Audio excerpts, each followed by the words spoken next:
Hello, kids. Welcome to section 3, Thinking Like a Programmer. Sometimes big problem can feel little scary. When something looks too big, our brain says, "Oh no, this is hard." But smart thinkers know a secret. They break big problems into very small steps. Let me give you a fun example. Think about making a sandwich. You don't do everything at once, right?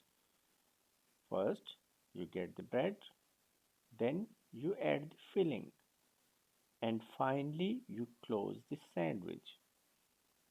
See, one small step at a time. When you break a big problem into tiny steps, it suddenly becomes easy and even fun. Now, let's learn another smart thinking trick.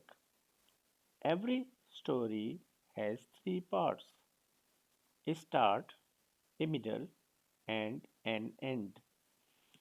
The start tells us what is happening, the middle shows us the actions, and the end tells us what happened in the end. Our brain loves this kind of thinking. It keeps everything neat and organized. When our thinking is clear, our brain feels calm, and a calm brain learns faster. Clear thinking means a happy brain. Let's talk about instructions. Imagine someone tells you, do the thing. Hmm, what thing? Which thing? How? That is confusing.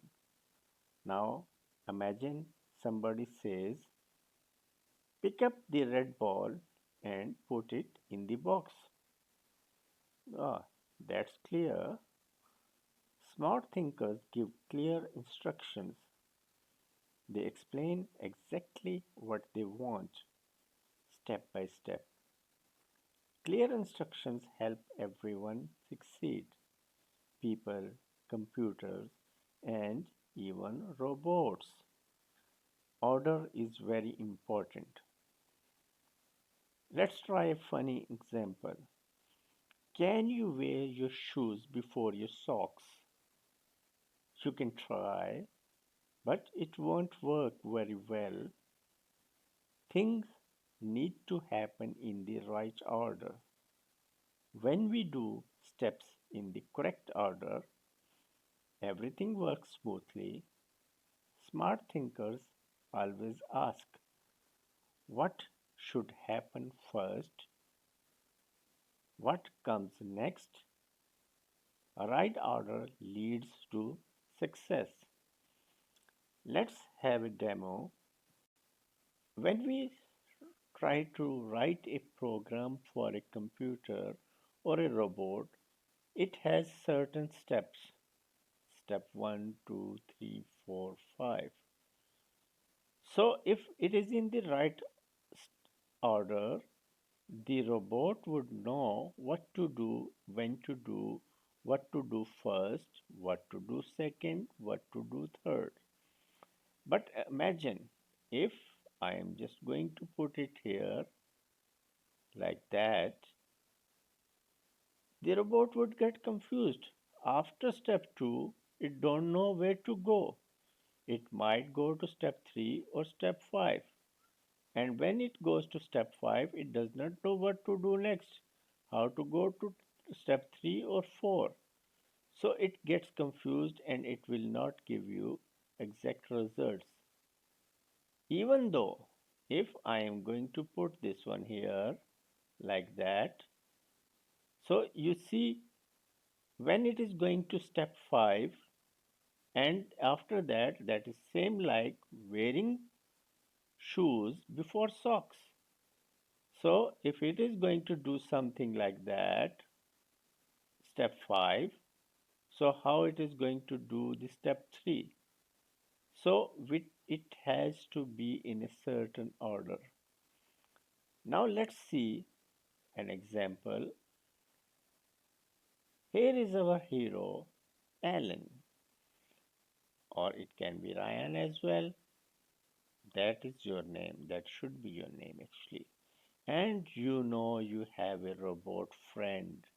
You got this friend just out of space and it is living in your bedroom. So you are telling robot to make something for you or do something for you. But you know this robot cannot see. So in the morning you have this maze. You have to tell your robot to come to you. How would it come? So you are going to write him a set of instructions, and these instructions are lines, line 1, 2, 3, 4, 5, and so on. So what you see, line 1 starts with the word start. Whenever you play a game, you know you have to press start to start the game. Otherwise, your game would not start. So, first of all, you have to tell it to start. After start, what it has to do? It has to move five, five steps right in the right direction. So, this is the right direction of the robot, and it will move five steps to get to here. Get here point. Let's see if I can. Okay, so here we have it is going five steps on the right direction. So here we have, and then it has to do what is to do, turn downwards. So it has to turn, it is because it is facing in front side, so it has to turn downwards. So it will turn downwards and then move two steps because this is one step and this is two step. Okay, so it will move two step in its front because when it has turned, this is now its front. Okay, so it will move two steps forward, then it will have to, because now it is facing downwards, so it has to turn right side. This is the right side, so it will turn right side and move 10 steps. Okay,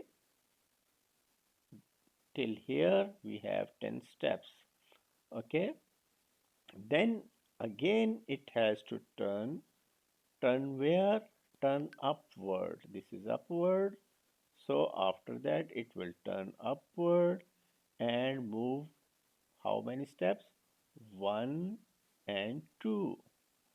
So it will move 2 steps and then it will turn because now it is facing upward. It has to turn this way.